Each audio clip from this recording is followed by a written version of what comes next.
bigger it is, the louder it is, the more expensive it looks, the better it performs. Look at the top of Twitch right now. It's flooded with million-dollar mansions, celebrity subathons, streamers buying their 10th dream car. Everything seems to be built around the question, how much money can we burn on camera? And then there's this guy. Queso is interesting, because on paper, he's doing almost everything wrong. His production quality is kind of garbage. Queso, where'd he come from? 200,000 viewers playing Fall Guys yesterday. Yeah, it wasn't even zoomed in or cropped. His setup isn't designed to be some massive content machine. Half the time he's live, he's playing some random game most people have never even heard of. Your costume sucks, kid. I mean, when your entire job is getting people to watch you, you don't turn down a Mr. Beast video. But Queso did. Queso did not respond to my message. And somehow, despite doing the opposite of what the internet tells creators they're supposed to do, he's still one of the biggest streamers on the planet. How does that happen? The honest answer is that none of this should have worked, because Queso's had the odds stacked against him since day one. Case Baker grew up in rural Arkansas. His hometown has a population just over 1,500. It's the kind of place where a new Walmart makes the front page, and where the churches outnumber the stoplights.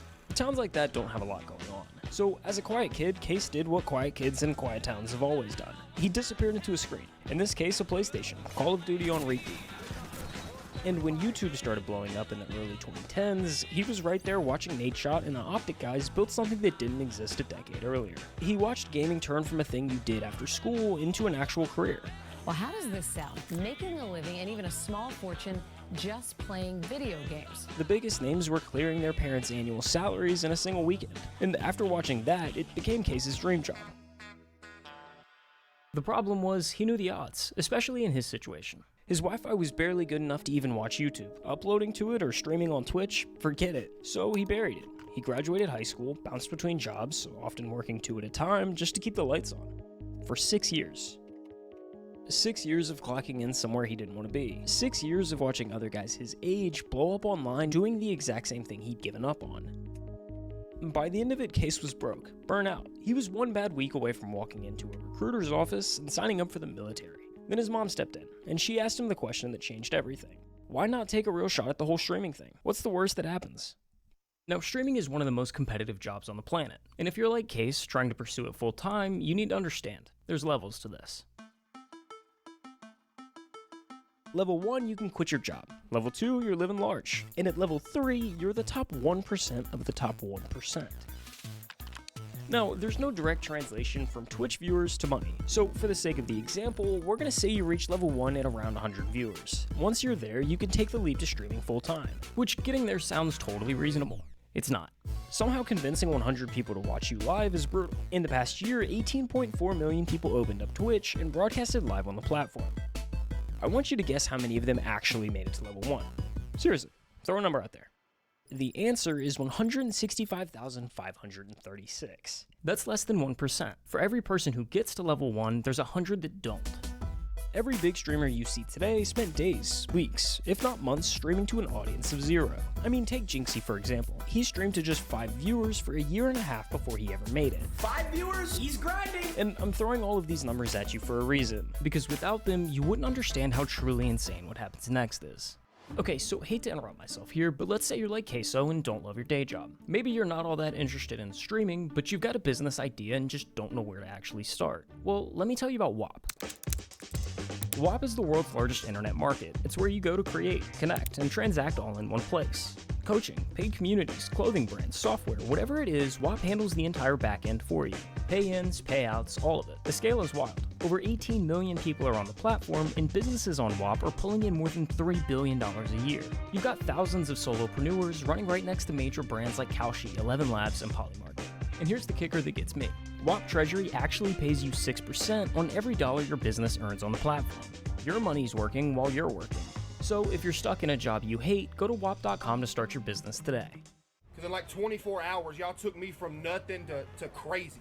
You see, Queso hit level 1 in the first hour of his first ever stream, and he didn't just get lucky. Hey, y'all came through deep from the top, man. In the days before he went live for the first time, Queso was already laying the groundwork. He spent days filming and editing clips of him playing NBA 2K26, and on September 10th, 2022, he uploaded 22 videos to TikTok.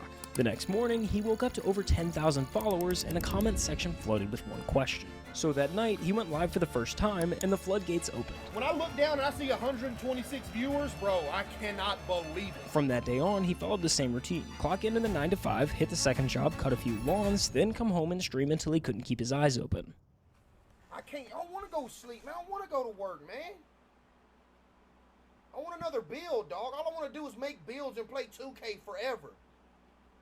Why do I gotta go work?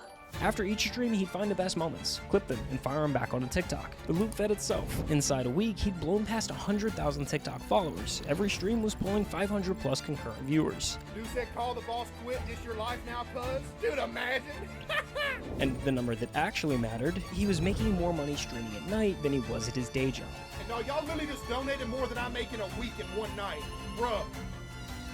But Queso kept his head on straight. What shows up overnight can also disappear overnight. So before he quit his day job, he needed proof that this wasn't a fluke. So he made a deal with his chat, hit 5,000 Twitch subs, and he'd quit his job. This a day we're gonna remember forever, you feel me? This a day we gonna remember forever. You know I love y'all, man. Thank you, bro. It's all y'all, you feel me? Thank you, man. Full-time Queso in the building, and I'm laying in their mouth, too. Within just a few weeks, it was a done deal. Queso's fan base was new, but dedicated, and they wanted to see him pursue this thing full-time. Like I said, I've been dreaming of wanting to, be a streamer, a content creator since I was 13 years old. I finally took the leap, bro. I finally took the leap, and y'all came through for you, boy. For real, y'all came through crazy. Now, it wasn't all sunshine and rainbows from here. His internet was still garbage, like genuinely bad. Streams would lag or even just end because the connection bottomed out. I deal with. And when you're trying to build an audience, that's the kiss of death. If your stream ends, they move on to the next.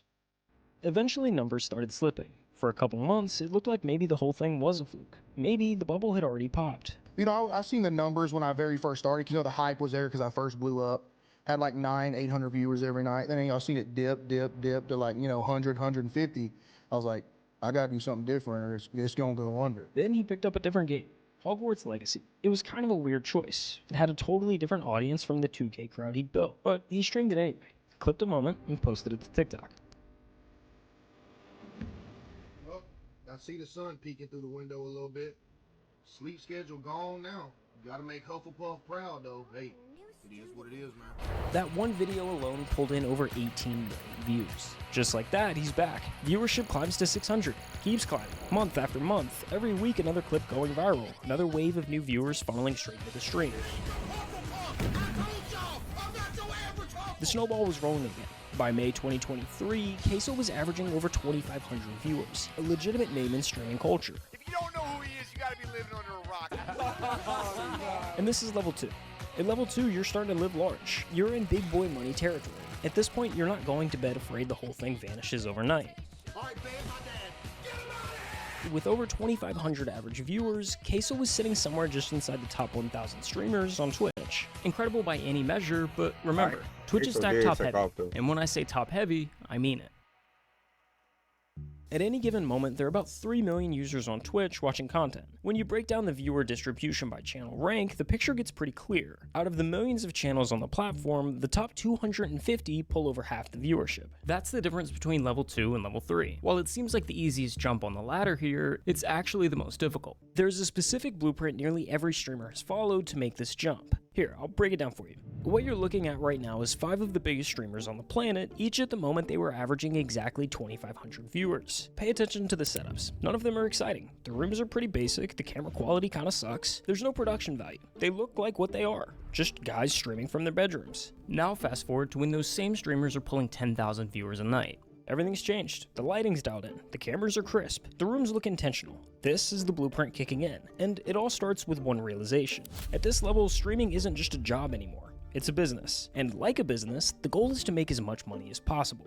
The internet, for whatever reason, craves a spectacle. And the spectacle game is pretty easy to play. You've kinda just gotta spend money to make money. The setup is just the start. Next comes the move to LA. Buy the mansion, drop the I just bought my dream car video. Hire a dozen editors to pump out clips around the clock. By the time you're clearing 50,000 viewers, it turns into an optimization race. Every stream, every upload, every second of content is engineered to milk the cash cow. The longer you stay on the top, the more efficient it becomes. And weirdly, the more the internet praises you for it. But the spectacle only works if people are still looking. Relevancy is the whole game. The second your numbers dip, the money goes with it. So you're forced to stay visible. You hit the podcast circuit, impulsive on Monday and blank on Thursday. You show up to every mainstream streamer event. You become a permanent fixture in the conversation because the conversation is the product. And the fastest way to stay in the conversation is to stand next to someone bigger than you. Take those same 5 streamers and pull up their biggest streams of all time. Ninja, Fortnite with Drake, Hayden Ross, the Donald Trump interview, Cenat, the LeBron stream that pulled over 1 million concurrent viewers. That's the blueprint. I'm not necessarily saying it's bulletproof or guaranteed, but it's the safe route. Every streamer who's made it to the top 250 has run some version of that exact playbook based on constant evolution. But Queso ignored this approach altogether. His strategy is quite literally the opposite in just about every possible sense. The last time we talked about Queso, he was fresh off of Hogwarts, averaging 2,500 viewers. So let's run that same comparison from earlier and fast forward to when he's at 10,000. Not much has changed. I mean, sure, he did buy a new house, but he moved from a trap house to a trailer just across town. Either way, at the end of the day, his computer monitor is still being held up with a vacuum cleaner. If I don't have the vacuum cleaner holding up the back of the monitor, it'll fall over. And then back here are my PCs. You can tell they're being held up by books as well. And the camera quality seems to somehow have gotten worse. Chat, my stream quality is actually so crispy. It looks like it's in 4K. Since Hogwarts, he's continued to stream 4 to 6 nights a week. Same time, same chat, rotating through whatever random games he feels like. Supermarket Simulator, Granny, Dress to Impress. What is this? Why is it on my front page? Playing it. Games a normal person wouldn't think to stream. But then you watch for 5 minutes and you start to get it. This is the funniest dude on the internet right now. Just plays the most random Everything. games. Queso, where'd he come from? 200,000 viewers playing Fall Guys yesterday. Because the game isn't the point. The chat isn't there for the games. They're there to watch him fall out of his chair for the 10th time this month and narrate it like he's describing a car accident. Yo, that almost killed me. Oh! Yo! Chat! The chair is dead, dude! To watch him get jump scared by a horror game and scream at a volume that blows out the mic. And that's why it worked. By January of 2024, Queso was averaging over 50,000 concurrent viewers every single night, making him the number 3 ranked streamer on all of Twitch. Like, my mind is weird. Like, in my mind, I still don't have the thought of, like, I still made it. Yeah. Because in my mind, I feel like if I have that thought and tell myself that I made it, you don't want to get, like, lazy. It's going to go downhill. Yeah. You know what I mean? By every metric the industry actually uses, Queso is underperforming. He's leaving growth on the table at every possible turn. He doesn't invest in new setups, he doesn't upgrade his gear, and has no real plan to optimize himself. Every analyst will tell you he could be twice the size he is if he just ran the playbook like everyone else. And honestly, they're probably right. But here's the thing. Queso never looked at any of that and felt like he was losing something. Buying a house in the hills, pulling up in a supercar, collecting all the things that say you've made it. None of that ever seemed to be important to him. And there's nothing wrong with wanting those things. A lot of creators go in with exactly that goal in mind. But Queso sits in this rare category of someone who actually reached the I made it moment and genuinely doesn't want it. It was never about, like, being huge, just like, because it didn't matter the money. You know, I just wanted to do what I loved for a living. I could be, you know, pinching pennies to make it, but as long as I get to stream every day instead of go to work, I was cool with that. You know? But to be clear, it's not like he's allergic to money. He's the number 3 streamer on Twitch. The guy is doing just fine. But there's a difference between making money and squeezing every last cent out of your audience. He's never done any kind of subathon, he doesn't say yes to every brand that comes knocking, and he doesn't manufacture drama to give the numbers a little bump. The way he sees it, you can't leave money on the table if it was never what you sat down for. Some of my most favorite jobs I ever had were the jobs where I was making pennies. Yo, I'm not even finna lie to y'all. I think y'all just donated more than my week's paycheck in one night. I'm talking about sitting in the parking lot of the dollar store, having to call my mom, be like, hey, can you spot me $50 for food for the rest of the week? But you know what? I was happy. Like, if I could turn this into something and just be able to do this with y'all every day, that'd be a dream come true. Yeah, I was broke, but it was all right because the job was cool. Dude, I'm not worried about Twitch ad revenue. I would rather people have a good viewing experience than make an extra, you know, whatever a month. So that's the money half of the blueprint. The mansion, the supercar, the optimization strategy. But the blueprint isn't only about money. The other half of the blueprint is relevancy. The streaming world has a short memory, and the way you fight that is by staying in the conversation. Podcasts, events, collabs, it all comes down to the same idea. Stand next to someone bigger than you, and you get to share some of their spotlight. Well, if you thought he was underperforming on the money side of the blueprint, just listen to this. In 3 years as one of the biggest streamers on the planet, he's done exactly one traditional collab. Jynxzi. What's the furthest you've ever traveled? Florida. And that was one time to go to Jynxzi's house. And that collab is, almost word for word, the only existing footage of Queso outside of his own house. My friend brought this up yesterday to me when we were chilling. He said it's crazy that Jynxzi literally has the only recorded footage of me outside of my own stream setup. Like, he is the only one that's got me out of my room. Matter of fact, it was the first time he'd ever left the state he was born in. So this is the first time you've ever been out of like Florida or out of Arkansas? Yeah. Wow. It's just, I don't know, I be getting homesick. I get away from home for too long. I'm just, man, I don't know. Over the last 3 years, Queso has won 5 different awards. And the streamer award goes to... Queso! Queso! He hasn't shown up to a single one in person. Mr. Beast tweeted you? Oh, yeah, I talked to him, yeah. I can't even go on a Mr. Beast video due to fear of airplanes. Ain't that bad, chat? According to the blueprint, all of those things just come with the territory of being in the top 1%. But Queso is avoiding all of it. And when you stack it all up, not going to award shows, turning down the collabs, even the fact that he's only left the state of Arkansas once, you start to wonder if there's more to it than just not caring.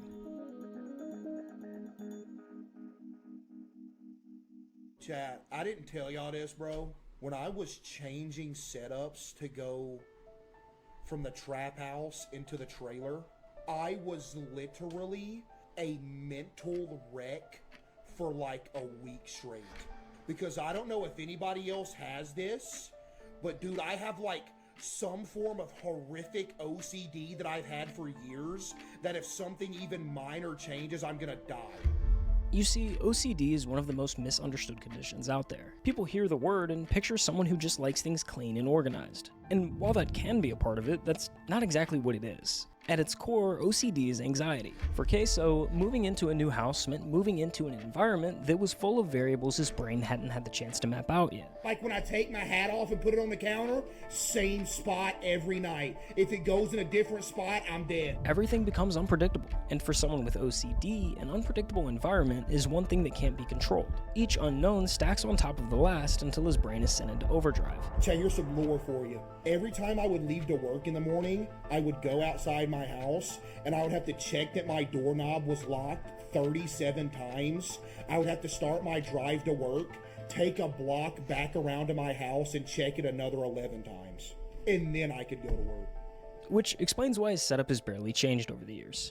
It's one of the places where his brain already knows the answers to all the questions. It's his rules at his pace, all in an environment that makes him most comfortable.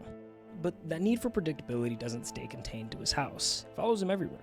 I went out in public 3 times in a row. I got recognized all 3 times. I never went outside again, bro. Like, some people, bro, came up like, hey, yo, can I get a picture? Everybody started looking. I'm like, oh, man, dude, I was about to pass out, man. Outside of that room, he controls nothing. Who's around him, how they got there, whether someone grabs his shoulder before he sees it coming. None of it is up to him. I don't go out in public. I don't. Never.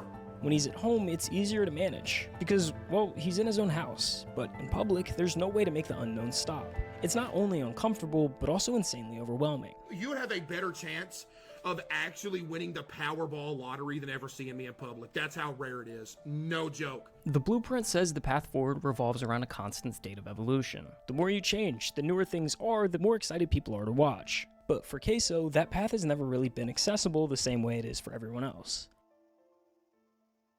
And yet, here he is. Literally almost 1,000 away from 10 million. Say it ain't so. This is a moment in history? No, this is a moment in history.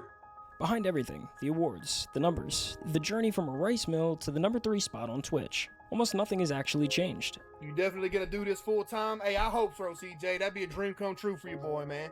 Maybe my parents don't have to work no more either. That'd be a dream come true too, bro. He's been grounded in the fact that streaming was never about being the very best. It was always about building a life worth living, for himself and for the people he loves. Wait, Mom, we're about to hit 10 million. I can't believe what I'm seeing. Oh my goodness. I can't believe what I'm seeing. We're about to hit 10 million! I gotta turn this off. Come on. No way we're actually about to hit it. We hit 10 million, baby! Let's go! 10 million on His mom was there before any of this made sense. She brought me some balloons in here. Yo! She brought me some balloons. Balloons. You can't see it. Get a pose in there with it. Before all of the awards and money, before tens of thousands of people were waiting for him to go live, she was the only one who pushed him to try streaming in the first place. That's a dadgum diamond play button! You've had this? What? It wouldn't be possible without y'all, Chad. And you know who else it wouldn't be possible without? My mom. Come stand in front of the camera. Look at that. And his dad, the man who spent his whole life doing the kind of work nobody claps for. My dad, for example, like, dude, his whole life just working. He's had multiple back surgeries, multiple wrist surgeries, multiple foot surgeries, all from just working his whole life. The man he watched and worked alongside with do it with no complaints. I worked with my dad, and we were both maintenance men. Maintenance ain't easy work. You know, you're crawling under sinks, you're changing faucets, you're crawling up in attics, you know, all that, just nasty. The same man that taught him how to work was eventually the one who told him to quit his regular job and do what he loved. I remember the night we hit 5,000. I was like, all right, tomorrow I'm gonna call my boss. I remember I got him to call because I was scared. Like, hey, boss, you know, I'm playing video games for a living, but it'd sound better coming from my dad because, you know, my dad was essentially like his right-hand man. Yep. But yeah. So when streaming became a reality, he made sure that the two people who spent their lives building him up never had to work again. What has been like the most fulfilling thing that you've run into in your career? Just that everybody gets to chill. Yeah. And they have to get away from the jobs they hated and everything like that, and we can all just chill and do this. That's the best thing. Look at her say they're retired because they do it because, you know, they don't want to just chill and do nothing. They do a lot of stuff for me. Like my dad, if I need something to go get or something, he goes and gets it. My mom handles all the background, like all of it. If you ask Case, that's the whole story right there. In a world where overnight success has a way of quietly hollowing people out, Queso never let any of it change him. The only thing I want to be is a place for people to go for 4 hours a night, forget about life, you know, crack some jokes, you know, have a good time, and just chill out. And that's why this story isn't over. Queso has already crossed the line that mattered the most. He turned his dream into real life. He helped his family stop working. He became the place he always wanted to be for others. So whatever happens next is just the icing on the cake. I've been dreaming of this since I was a kid, bro. Y'all for real low-key making dreams come true, bro.